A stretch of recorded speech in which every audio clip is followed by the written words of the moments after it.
Welcome to today's episode. Our guest is David, an extraordinary filmmaker from Bargara, Queensland, Australia. From a career in teaching, he embarked on an incredible filmmaking journey in 2008, capturing the essence of remote locations like Papua New Guinea and the Solomon Islands. His collaboration with a talented local filmmaker resulted in the awe-inspiring show Big Fish, Big Adventure, captivating audiences worldwide. Join us as we explore David's inspiring journey filled with challenges, experiences, and unwavering passion for storytelling. Get ready for an episode brimming with inspiration, adventure, and the magic of filmmaking.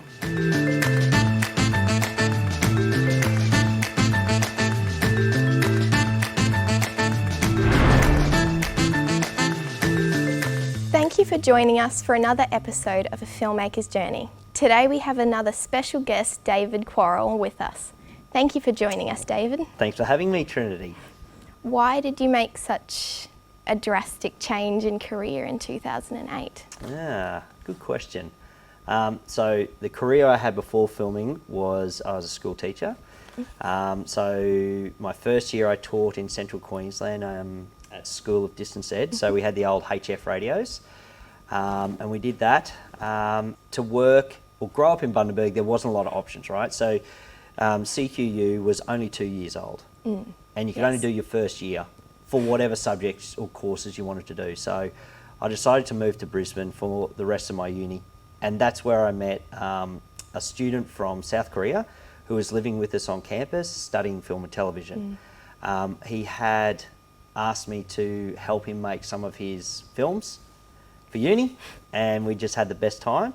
That introduced me to filmmaking, and I'd sort of wanted to see how to get into that, and it was difficult because in a town, and that's why I love what the guys here are doing, and the fact that there is film and television and you guys are connecting, is that you can get a taste of it. You can get a little bit of upskilling in a proper professional environment, and this set is just glorious.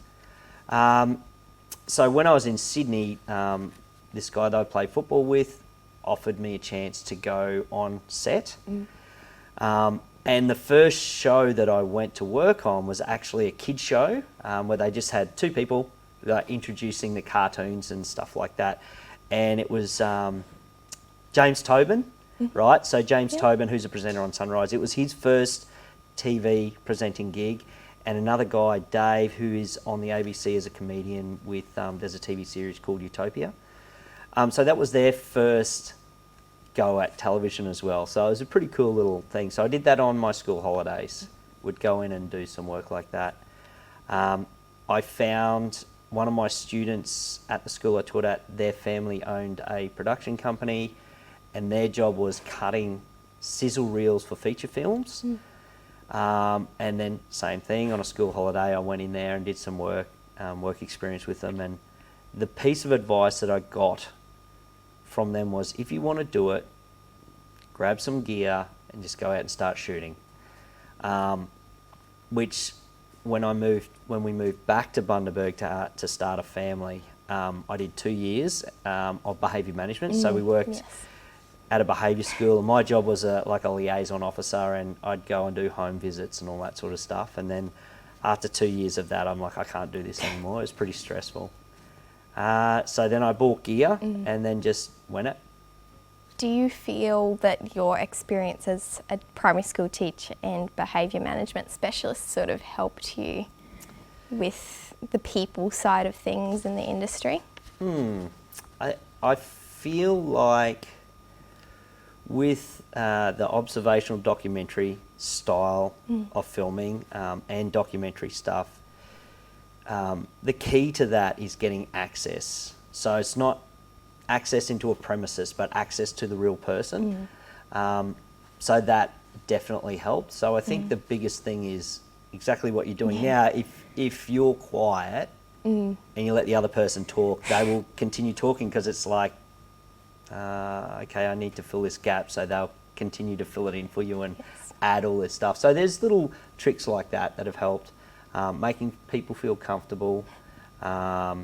One of the tricks that I did learn with behaviour management was If you're with somebody that's typically shy or hard to get information from, you need to find something that they can and will talk about. So if we were working with kids or children, it was, do you own a bike? And they go, I remember my first bike. It was, blue and it had blue tufts and and then Relating to people. Yeah, and then the kid goes, oh no, but my bike, it had tassels and it did this and that, and then you go, oh, well, tell us more, right? Sort of opening the door. Exactly. So that allows them to relax a little bit, and then you just work into those other questions. So those things definitely have helped. I feel like the industry has a lot of different areas to work in. So you've got, it's film and television, right? Yep. But then you've got commercials and marketing, and they all have a very different rhythm and beat, and the people that are attracted to those have different personalities too. Yes. So I think finding what works well with your personality is a key. So once again, back to your question, anything that does work with people, that's the kind of stuff that I think that sort of work has really helped with.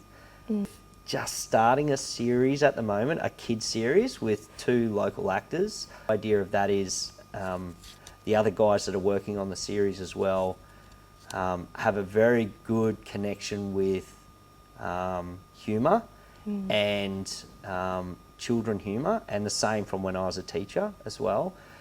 So I think that's going to help with us writing and scripting and putting together this kids series. Yeah.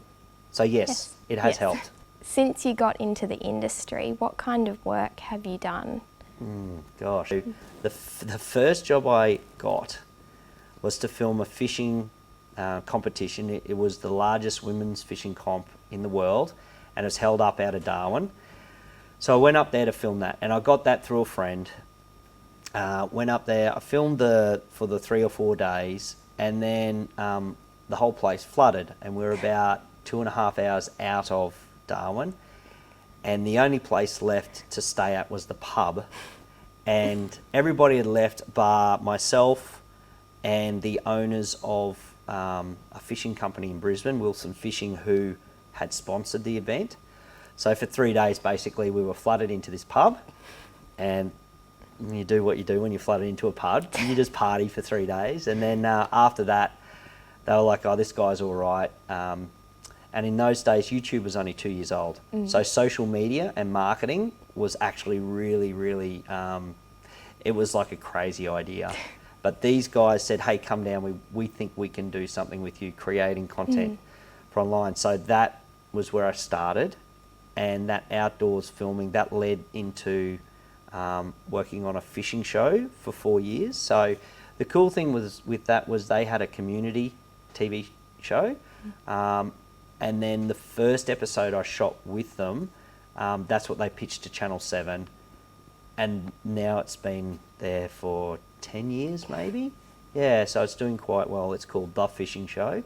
And then I've worked with the guys from Hook, Line and Sinker, who have had a really long running show. Yeah, and then I had worked on that fishing show for 4 years, and it was enough. I was away from home a lot. And then I finished, and it was kind of, what do I do now? So I had the background in filming outdoor fishing and whatever, so then I thought I can actually make my own with a slightly different take, which was, instead of having a presenter, it was the person who managed and owned and ran a ship, an exploration boat, right? So that was a bit more observational documentary rather than scripted into the camera type of stuff. So that was my first go at that. We filmed enough to make an 8-part series, which is now on Amazon, Amazon Prime. But what we decided to do was, let's tighten that all up into 1.5 hours and see if we can have it as a feature. And we pitched that to Event Cinemas, and they said, actually, this is the first fishing show we've ever taken on. And yeah, so they ran it all around Australia for us. So that was just, I remember landing in Sydney, and it was the first outbreak of COVID was happening. So it's sort of, I think that stifled it a bit. However, it was a great experience going through all of that, the marketing and whatnot. Yeah, and at the same time, on the last, or maybe the second last show to film with the fishing show, we were up at Weipa, and we were filming with the Irwins. So they go up that area for maybe a month every year to catch and tag, and they put these trackers in the crocs to see their movement, whatever. So I have a photo, which I'm going to find, where there is Terry Irwin, there's myself, and this other guy holding down this crocodile. And then later that night, the guy came up and introduced himself, and he said, "Hey, look, my name's Stuart. I'm looking at starting my own snake catching business. Would you be open to coming down and filming some stuff for me, for promotional stuff for my business?" Yes. Anyway, I thought actually this could be a show, and I went down there, and after the first day I went, yeah, definitely. So we filmed that. We filmed enough. We pitched the series to Screen Queensland. It was a really odd response, but then later I found out that they had actually supported financially another snake show. So for several years I tried to pitch it, and there was no luck or love. And I think this is the problem with regional content, and why it's important that if you've got a chance to get to the city to have luncheons or any of those sorts of things, you need to be seen or you don't exist. Yes, getting known within the industry. Totally, right? Yes. And so that's I think that's the biggest resistor for people in a regional area. And it happens with sports as well, all different industries and activities. So, Yes. It's all about the people you know. Exactly. And then eventually through somebody, I got a producer's contacts. I pitched a show to them, and they said, "Yep, that's great. In order for us to take it, we need you to sell us a majority of the show," which I did. So the show now is on National Geographic Australia, which has been bought by Disney. So it's actually a show now by Disney, which is pretty cool. It's exciting. It is. The show's done well. So the thing for me though is I don't have any creative input into it. So it's just it's now just a product. So it's kind of like, yep, it's good. It got to where it needed to go. What did I learn from that? Yes. So then it's rolling that into the next project, which is this kids series. So how do you know that a show is going to appeal to an audience? Do you do prior research, or is it just sort of what you're interested in that you think maybe other people might take up and watch it? That's the difficulty. So they had a international sales conference for television in Brisbane. It's the first time it had been held in Brisbane, so people from around the world, distributors from around the world come and you can pitch ideas to them.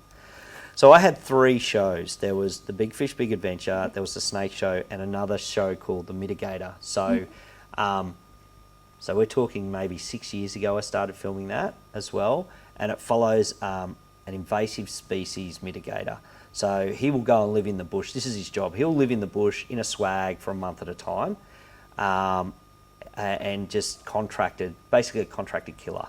But the idea and the premise of it is that while we can put support into bringing more life and around our endangered animals, we need to decrease the unnatural prey, right?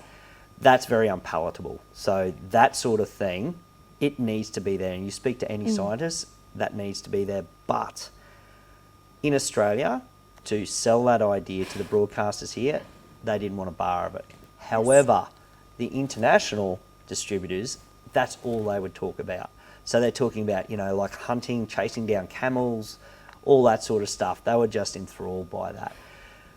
So when you're pitching an idea, what I found is that some ideas may be fantastic.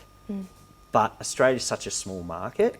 Yes. And the beautiful thing about this, right, and the internet is that it then opens more doors and you can make content that's very niche that may not sell well here, but overseas is huge.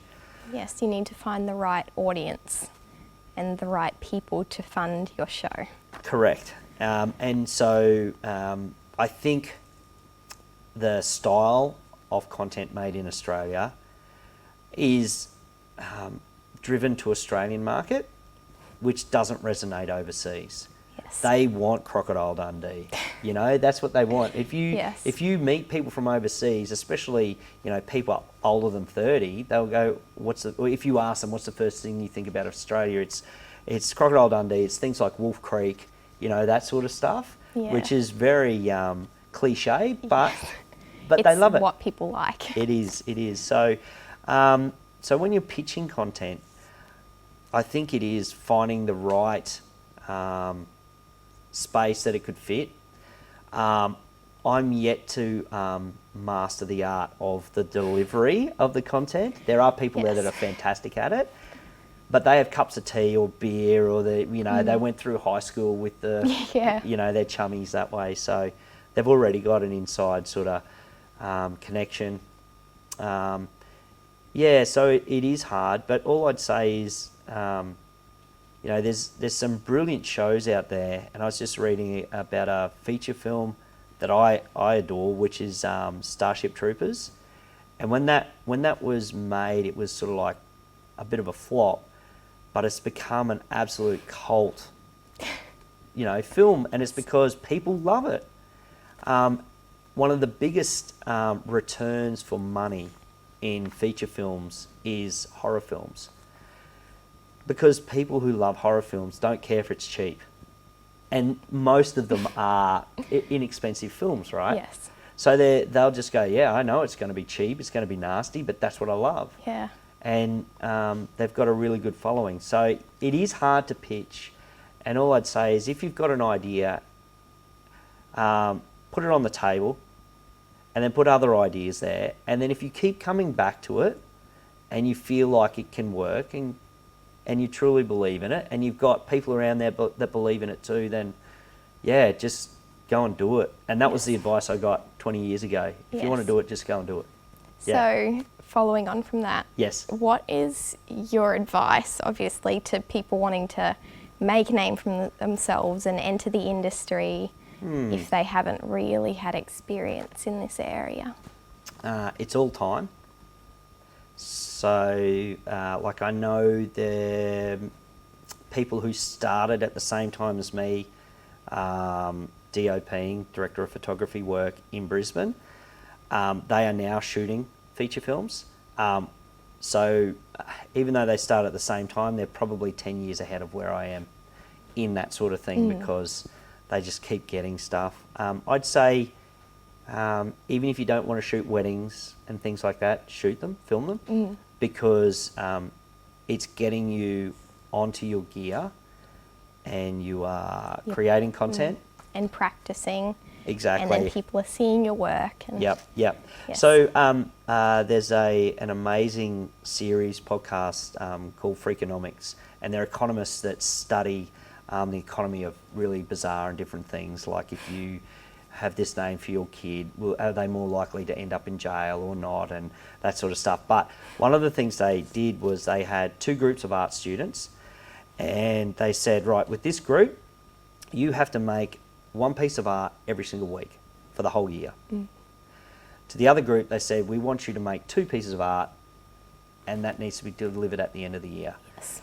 And what they found out is the people that were making the art consistently, even though it was done over a very short amount of time, their work was actually much better. Yes. Because they were just honing their skills, they were getting in and making stuff. Would you suggest unpaid work experience, volunteering, as a good sort of entryway into the area? It is one of those double-edged swords, right? So once you, as an artist, once you do something for free, you can be taken advantage of, right? So I feel like you can do it, but you've got to be firm and go, look, I did this one for free. Yes. Next time I'll have to charge. Like I don't have a choice. And they might go, that's all right.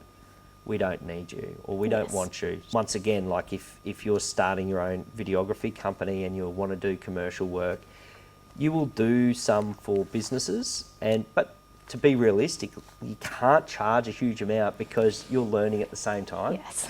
And then when you get good, you'll actually take a lot less time Yes. than somebody who's first, who's just beginning, and you'll produce something really good, but then they'll go, but it only took you this amount of time to do it, right? Yes. And so then you have to go through that argument. And I think that happens with all artists, whether they're graphic designers or even musicians writing music or that sort of stuff. Yes. And it's also clients referencing your previous work prices and Yeah, everything totally. to your Yeah. current work. And you might have more experience, but you paid this much. Yeah, you know. Totally.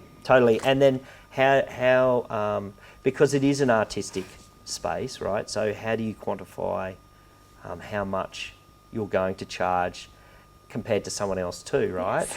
And so all I can say is, like, in a town like Bundaberg, it's not big.